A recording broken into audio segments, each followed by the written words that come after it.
যাকে একসময় দারিদ্র্যের কারণে প্রত্যাখ্যান করা হয়েছিল, তাকে দেখে একদিন সেই মেয়েটি কেঁপে উঠল। যার না ছিল কোনো নাম, না ছিল কোনো সাহারা, শুধু মায়ের চোখের জল আর মনের মধ্যে বড় হওয়ার স্বপ্ন নিয়ে এক স্যুটকে সাথে নিয়ে ঘর থেকে বেরিয়ে গিয়েছিল। ৩ বছর পর সেই একই শহরে একটি স্কুলের বাইরে একটি কালো এসইউভি এসে থামল। দরজা খুলতেই তার নজর পড়ল সেই মহিলার ওপর, যাকে সে একসময় অকাত বা যোগ্যতার কথা মনে করিয়ে দিয়েছিল। তারপর যা হলো, গল্পের পুরো সত্য জানতে ভিডিওটি শেষ পর্যন্ত অবশ্যই দেখুন এবং গল্পটি লাইক করুন, চ্যানেলটি সাবস্ক্রাইব করুন এবং কমেন্টে আপনার ও আপনার শহরের নাম অবশ্যই লিখুন। শীতের এক ঠান্ডা সকালে দিল্লির সবচেয়ে নামকরা ইন্টারন্যাশনাল স্কুলের গেটের সামনে একটি কালো এসইউভি এসে থামল। দরজা খুলে স্যুট বুট পরা এক ব্যক্তি নামলেন। তার সঙ্গে ছিল একটি মাসুম বাচ্চা, বয়স হবে ৫-৬ বছর। নাম ছিল আরভ মেহতা। সে তার ছেলে ঈশানের অ্যাডমিশন করাতে এসেছিল। সে ছিল শহরের এক নামী বিল্ডার। শহরের প্রতিটি বড় প্রজেক্টে তার হাত ছিল। কিন্তু আজ তার চেহারায় এক অদ্ভুত অস্থিরতা ছিল, যেন বুকের ভেতর কোনো চাপা রহস্য শ্বাস নেওয়ার চেষ্টা করছে। যখন রিসেপশন থেকে ইন্টারভিউ রুমের দিকে পাঠানো হলো, তখন সে কিছুটা ইতস্তত করছিল। কিন্তু দরজা খুলে ভেতরে বসা মহিলাকে দেখা মাত্রই তার শিরা উপশিরা হিম হয়ে গেল। ডক্টর শালিনী সেন, স্কুলের প্রিন্সিপাল। সেই একই মুখ, সেই একই চোখ, যাদের সে বছরখানেক আগে পুরনো আসবাবপত্রের মতো ফেলে চলে এসেছিল। শালিনী একেবারে শান্ত হয়ে বসেছিলেন। চোখে কোনো অভিযোগ ছিল না। ছিল শুধু এক হিম শীতল দৃঢ়তা, যা সরাসরি আরবের আত্মা পর্যন্ত পৌঁছে যাচ্ছিল।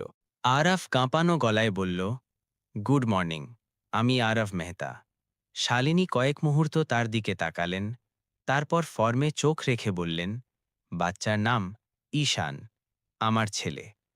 শালিনী উঠে জানলার কাছে গেলেন, বাইরে তাকালেন, কিছু ভাবলেন এবং তারপর নিচু স্বরে বললেন, কেমন লাগে আরাভ, যখন সেই মহিলা তোমার সামনে বসে থাকে, যাকে তুমি এক সময় বলেছিলে যে তোর কোনো অকাত নেই? আরাভের চোখ নিচু হয়ে গেল। তার নিঃশ্বাস ভারী হয়ে আসছিল, যেন কেউ তার গলা টিপে ধরছে। শালিনী বললেন, আজ তুমি স্কুলে নেই। এটি তোমার অতীত, যার আদালতে তুমি দাঁড়িয়ে আছো। প্রায় ৫ বছর আগের কথা। কলকাতার এক মধ্যবিত্ত এলাকায় বসবাসকারী শালিনী ঘোষ ছিলেন এক মেধাবী ও শিক্ষিত মেয়ে। এমএ ডিগ্রির পর তিনি নেটের প্রস্তুতি নিচ্ছিলেন। তার বাবা ছিলেন একজন প্রফেসর। ঘরে আয় সীমিত ছিল, কিন্তু স্বপ্নের কোনো কমতি ছিল না।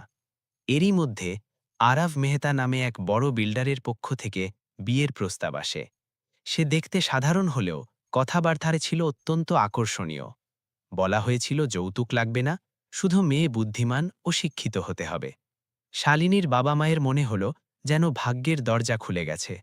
ধুমধাম করে বিয়ে হল। শালিনী আশা করেছিলেন বিয়ের মানে হবে সহমর্মিতা, সমঝোতা আর এক সত্যিকারের সম্পর্ক। কিন্তু যেই সে সেই বাড়িতে পা রাখল, স্বপ্নগুলো ধীরে ধীরে ভাঙতে শুরু করল। আরাভের মা ও বোন প্রতিদিন খোঁটা দিতেন, সরকারি স্কুলের মেয়ে, একে আদব কায়দা শেখাতে হবে, বস্তি থেকে এসেছে, আমাদের খানদানে ফিট হয় না। শালিনী চুপচাপ সহ্য করতে শুরু করলেন। ভাবলেন হয়তো সময়ের সাথে সব ঠিক হয়ে যাবে। কিন্তু সময় শুধু ক্ষতের সংখ্যাই বাড়াল। যখন তিনি এইসব কথা আরবকে বললেন, তখন তার মুখে হাসি ছিল, কিন্তু তা ছিল বিষে ভরা। তুই আমাদের মেহেরবানিতে এই বাড়িতে আছিস, বেশি উড়িস না।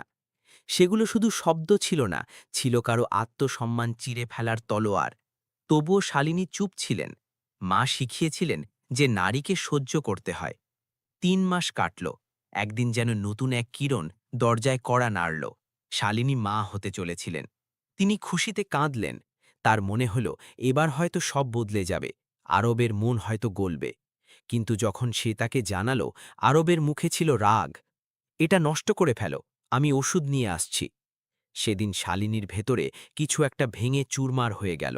আর সেই রাতে যখন সে আরবের ফোনে অন্য কোনো মহিলার ছবি দেখল, তখন তার ধৈর্যের বাঁধ ভেঙে গেল।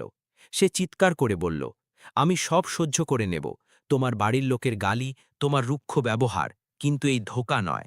আর জবাবে আরব প্রথমবারের মতো নয়, শেষবারের মতো হাত তুলল। শালিনী কাঁদলেন, ভয় থেকে নয়, বরং নিজের ভেতর থেকে উঠে আসা এক আর্তনাদ থেকে। তিনি নিজেকে বললেন, আর নয়, এবার এই সন্তানকে বাঁচাতে হবে এবং নিজেকেও। ভোরের প্রথম আলোর সাথে শালিনী সোজা থানায় পৌঁছালেন। চেহারায় আঘাতের চিহ্ন ছিল, কিন্তু চোখে ভয় ছিল না, ছিল এক স্তব্ধতা যা ভেতর থেকে লাভার মতো উঠে আসছিল। তিনি এফআইআর দায়ের করলেন, ঘরোয়া সহিংসতা, মানসিক নির্যাতন এবং খুনের হুমকির অভিযোগে। তারপর তিনি বাপের বাড়ি ফিরে এলেন। বাবা মা ঘাবড়ে গেলেন। মা সজল চোখে বললেন, মা, আরও কিছুদিন সহ্য করে নিতি। ডিভোর্সি মেয়েকে এই সমাজ বাঁচতে দেয় না। কিন্তু শালিনীর গলা এখন স্থির ছিল। মা, যদি আমি ওখানে থাকতাম তবে এতক্ষণে মরে যেতাম। এখন এই সন্তানই আমার শক্তি।